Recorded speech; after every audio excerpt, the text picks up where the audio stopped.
We are a Christian homeschool family, and as such, I do incorporate memorizing scripture into our homeschool. And while I've been doing this for a while, beginning of this year, I kind of ran into the problem of like, how do I memorize scripture and retain scripture without like doing all of it every day, which becomes a lot if you have more than just a couple of verses. And not only how do you like memorize and retain and set up a routine and system of practicing older verses, but what do I use to choose the memory verses that we're going to memorize? So today we're going to talk about that.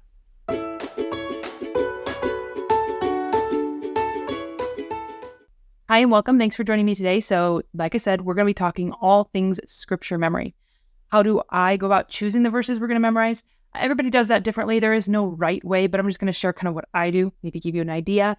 And then how do you memorize scripture other than just repeating it? What's the method for retaining older scripture? Like for a while, I was doing every scripture that we'd memorized every day because I didn't want them to forget the older verses. But once you get more than like 4 or 5 verses, that becomes a lot, especially when every child was doing it. And I don't want to burden them or become like really frustrating. But scripture memory can be like a super short thing in your homeschool, and you can still get a ton memorized over the course of the year. So I was looking around trying to figure out a method for our memory that would just work well, and I did stumble across one. Now, full disclosure, full credit goes to the Simply Charlotte Mason. I stole their memorizing scripture method, and I'm going to share it with you today. If there's anything that you don't understand or any details, I will link their video below as well, or their site, so that you can go check that out further if you're interested. I also use a few of their free resources that they offer for scripture memory, which I will show you in a few minutes, and I will link those below. I'll try to link everything that I can that I mentioned in this video below for you guys if you're of interest. So I'm just going to start with like where I choose my memory verses from. I kind of have 3 go-tos, I guess. I try to have like 4 or 5 memory verses picked out in advance. We kind of slowly memorize those, and then I go pick out like 4 or 5 more. That way I'm not doing it like every week. Like, oh, what are we going to do this week? One of the places I go to for that is our Bible curriculum, or our not religion, but worldview Bible curriculum. I'm not going to go into what this is. If you're interested, I've done a video on that already, and you could check that out.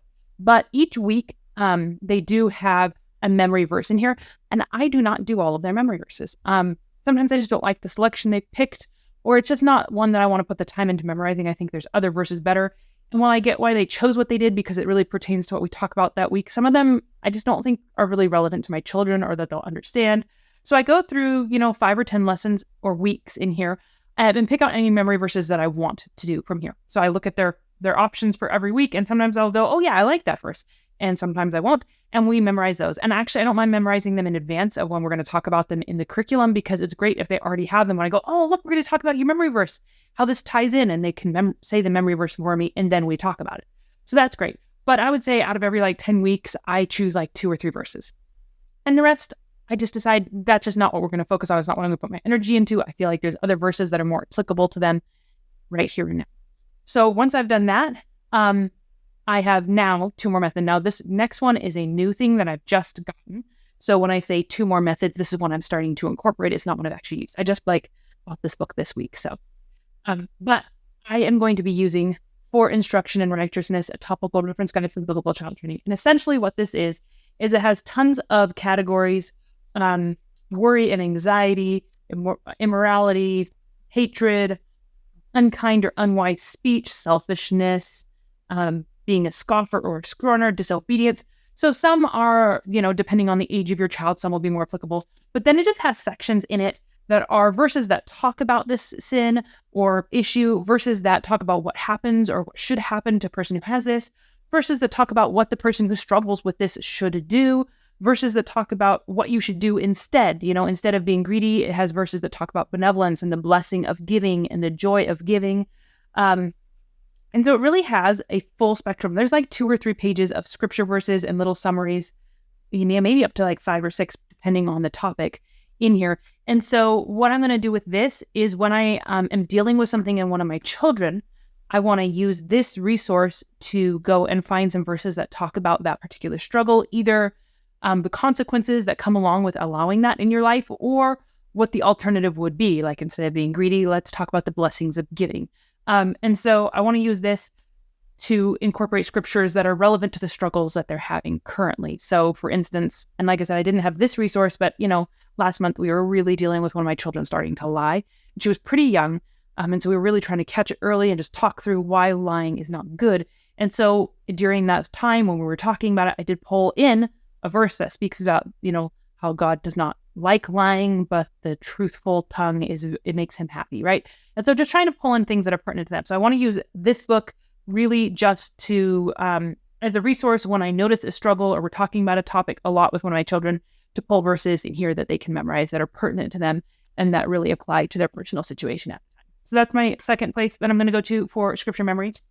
And then my third one is from the Charlotte Mason site. They have a whole list of pre-made scripture memory cards with the verse and the reference on them already. And so what I do is I find myself at a loss for what we're going to memorize next. I kind of scroll through their cards and just see what they have on their list. And I don't use all of them, but if I'm like, oh yeah, that's a good one, or that's a good one. And I can kind of just go through and pick a few that I like from the already pre-curated list. Somebody's already, thought through what are good verses for children to memorize, what are good ways for them to start thinking about the scripture and applicable to them. And so it kind of simplifies rather than like opening my whole Bible and going, what verse is the best verse? I kind of take from. So those are 3 places that I get my verses currently. Now I'm going to share with you how we actually go about memorizing it. And I'm going to turn the camera around for this and show you inside our little scripture memory box, and then what we do with them once we are memorized, which pertain to these notebooks. So let me turn the camera around and I'll kind of talk you through it. Hopefully it makes sense and maybe it'll be useful to you.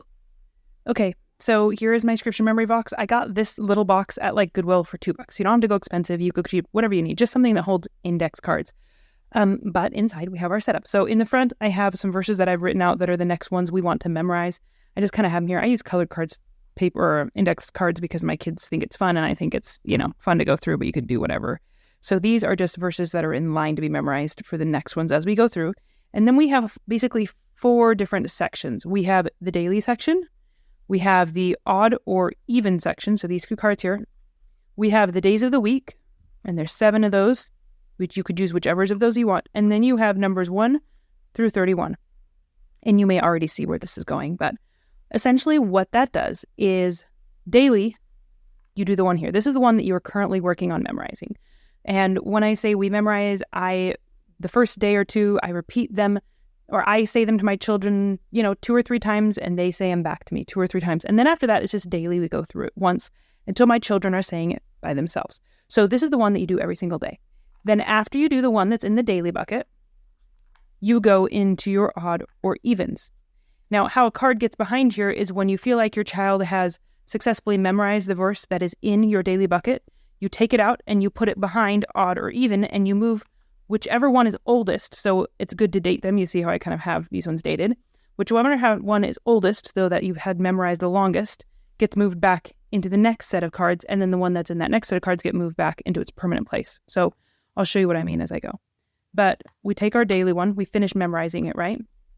And we put it to, let's say, into odds, right? And then we take the one that's here, and we put that one into one of these days of the week card, whichever one is oldest, right? So I'm going to do it in Tuesday. And then I would take Tuesday card and I would put it just slowly rifling through each one of these 1 to 31. These are going to be the final placeholders. You don't take the cards out that are in here, but I would start with 1, and then the next time I'd put it behind 2, and then the next verse I'd put behind 3, and so on. Let me move this back. Find my there. This is the card I had originally. I don't want to mess this up so I don't forget what we have. So you start with your daily one. This is the one you memorize every single day. Then you do either odd or even depending on the date that you're on. So if it's the 31st, you would do the verse that's behind odd. If it's the 28th, you would do the verse that's behind even. So every other day, you're reviewing these 2, which are your most recent ones that you've memorized aside from the one that you're doing daily. So that you're not just like the one you just memorizing isn't like going into long-term practice. It's still being done every other day. So you're doing daily, you're doing every other day, and then you also do the one that's behind the day of the week. Now, I don't put anything behind Sunday and Saturday because we only do our memorizing on our school days, and so anything that is behind there would really just get lost. So then you choose the day of the week. If it's, Wednesday, you would go there and you would practice this one as well. So that's 3 verses that you're practicing daily so far, right? You're doing your daily one, you're doing your one behind odd or even, and you're doing your one that applies to that day of the week. And then you would go back to the date it is. So if it's, the 2nd, you would pull any verses that are in here. Now, right now, we just have one. Eventually, you'll get a couple behind each of these tabs, but it will take a long time. You have 31 tabs, right? You have to have like 100 scriptures to have 3 behind each of those. So that's a long ways out. So you're never going to have that many scriptures, but you do the ones behind here. So right now, if we do all of these, we're working on 4 memory verses a day. And working on, I mean just reciting ones we already know, working on 1, reciting 3. That's not that much time. We go through this with both of my kids in like 2 minutes. 2-3 minutes. It really doesn't take much because they already have these memorized. And I like the method because it also does keep you practicing the ones that are most recent every other day or once a week before they go into this long-term memorizing spot and only get looked at once a month. But they do get looked at once a month, so nothing ever goes away completely. You're always going to be kind of readdressing it at least monthly, just kind of refreshing, rememorizing. And so it always brings back that long-term memory portion. Now, once the cards go from daily into odd or even, or so that we've done it, like basically when it moves from daily, it means you guys have it memorized. Now we're just going to kind of keep refreshing ourselves, but you can quote it to me without help. When they move back from this spot and I put the date on it that we finished memorizing or that my children had it down, then my children get to each put it into their little personal memory book. Now, this book, I don't want to show you all the way inside. It has answered prayer requests. So anything that they feel like they've prayed and God really answered, my owie got healed, whatever's pertinent to them, because this is their personal record, and also their memorized scriptures. So this last page just has memorized scriptures also. So I let them pick a color from my fun pens, and then I write their memorized scripture in here. And then all of their answered prayer requests are just in blacking. So it makes it easier to kind of go through and see. This is actually brown. It looks black, but it's not. So they have this record. So it's also kind of like rewarding for them when they finish memorizing scripture verse. They're always like, oh, Mom, can we put it in our book? Can we put it in our book? But it's a great record for them. As they get older, I'd love to be able to hand this to them and say, look, these are things that you saw God doing, like the answered prayer requests, but these are also all of the memory verses that you memorized as a child. Like, that's super. And so I am keeping that record for them. They love it, but that's what happens when we actually memorize a verse. We put it into here as well as kind of a record that I will save for them when they get older. So hopefully that was helpful. Like I said, I really did take this method from Simply Charlotte Mason. I will be linking all their stuff below so that you can check it out. I don't want to take credit for this this memory box system. But I do think it's great. It's been working really, really well for us. It's made it a manageable amount of verses where I feel like everything is still being readdressed. We're not like putting anything away permanently and forgetting all about it. It always comes kind of back in. And I really appreciate that. So it has been working really, really well for us. And I would encourage you to go ahead and give it a try if you are looking for a system and what you have has not been working.